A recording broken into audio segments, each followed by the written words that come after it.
you ever met a Caribbean person who's been living abroad for years, but the way they talk, you'd think they just left the island yesterday. Yeah man, me day are foreign, but my spirit still back home. Listen, being a Caribbean expat is a whole experience. From the excitement of leaving, if you're thinking about moving abroad, or just wondering what it's really like for Caribbean people overseas, stay locked in, because today, I'm talking the real truth about being a Caribbean expat. No sugarcoating, just pure facts and belly-busting laughter. Yeah, I know, the sun is on me. But you know what? I'm grateful. Bear with it.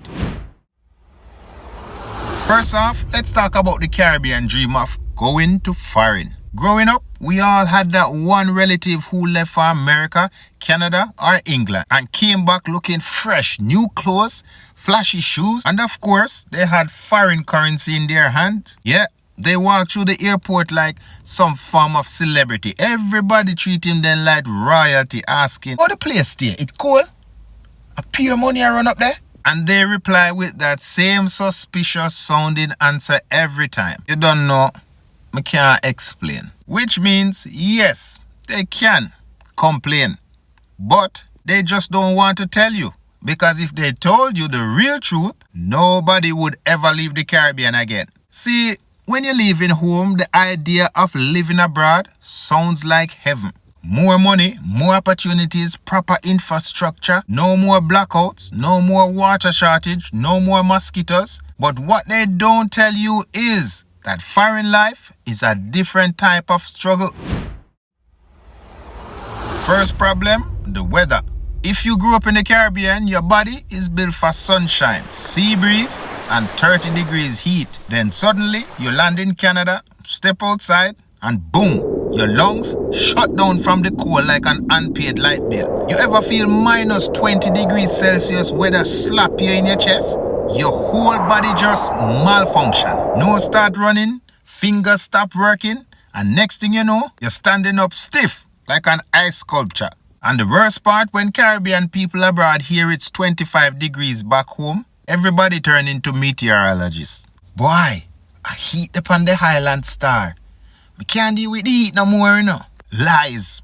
If they got a free ticket right back home now, they would run straight to the airport in their house slippers. Two types of Jamaican foreigner accent. The barrel accent and the camphor ball accent. I'm gonna break them down for you. American Jamaican barrel accent. Jeez and peace, Miss Lindellson gets so biggie, man. Oh Lord. Yes, it looks familiar. Yes, Miss Lindellson, I think his dad is a Rasta man. Miss Lindellson, you went to Fern Gully, here? No, Fern Court. I mean Fern Court. I don't remember names and places anymore. I've been away so long in Canada. Oh Lord. Yes, honey, that's Miss Lindell's sonny. Gets so big, eh? I think he was a part of the water force, eh? The British Jamaican barrel accent. Fam, you know we all grew up in that little house, innit? For about 30 years now, man. You know, it's my first time back in Jamaica, locked the place and everything. I reckon you pop son, innit? Yeah, man, you got the Rasta features there. You Rasta man, Rasta pops, your son, innit? Your father, innit? Yeah, man, I mean. Another struggle, the language barrier. Not because we don't speak English, but because they just don't understand us. You ever tried to place an order at a restaurant overseas? You ask for a box juice and a patty and the cashier looking at you like you're speaking alien language. Or worse, customer service. "Hi, I'd like to return this item." "Sorry, can you say that again?" "Me say, me want to return this." One more time. At this point, you just sigh and point at the item like a caveman and say something like, "Take this back."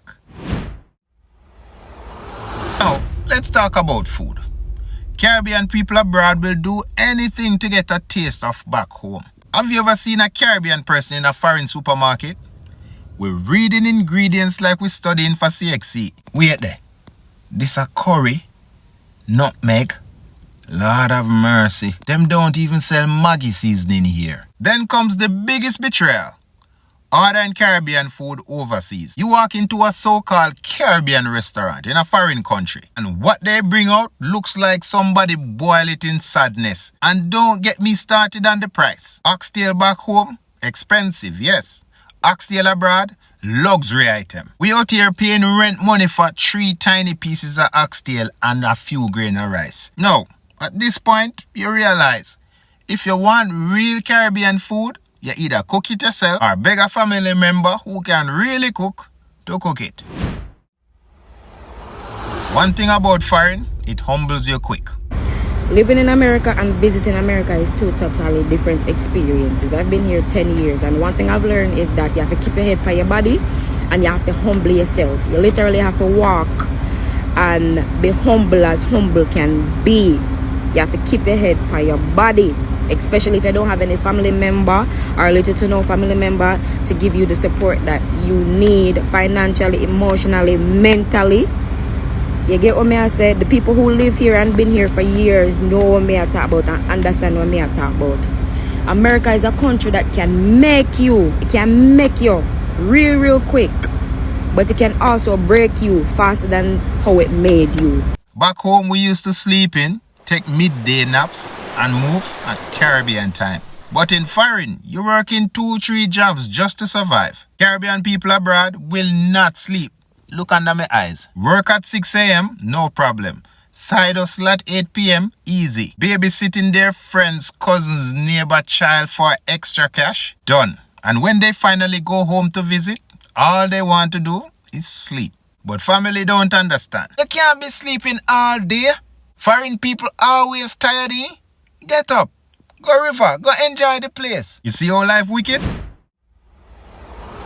After a few years abroad, the big question hits. Should I move back home? Caribbean people abroad miss home every day. They miss the warmth, the culture, the freedom, the food. But then the reality check. Cost of living high. Government stress out people. Power cuts every day. And in some places, the crime. So now, you're stuck. Because you love home, but you also don't want to be broke. And this is why some people stay in foreign for 50 years, complaining every day, but never leaving. Boy, I can't stand the place. Next year, me definitely a move back home. 50 years later, hey, me say next year, me gone. At this point, just admit you're staying. At the end of the day, being a Caribbean expat is bittersweet. We love the opportunities, but we miss home every single day. That's why the good Caribbean people abroad always representing their culture. We find our communities, we cook our food, and we turn any space into a Caribbean party. Because no matter where we go, we carry the Caribbean with us. So, if you're a Caribbean expat, what's the hardest part of being abroad? Drop a comment below. And if you're definitely going home this year, type, I'm going home. Even if it's next year or the next year after, but not 50 years after. But through it all, always remember, it's not just a destination, it's the journey. Stay locked in.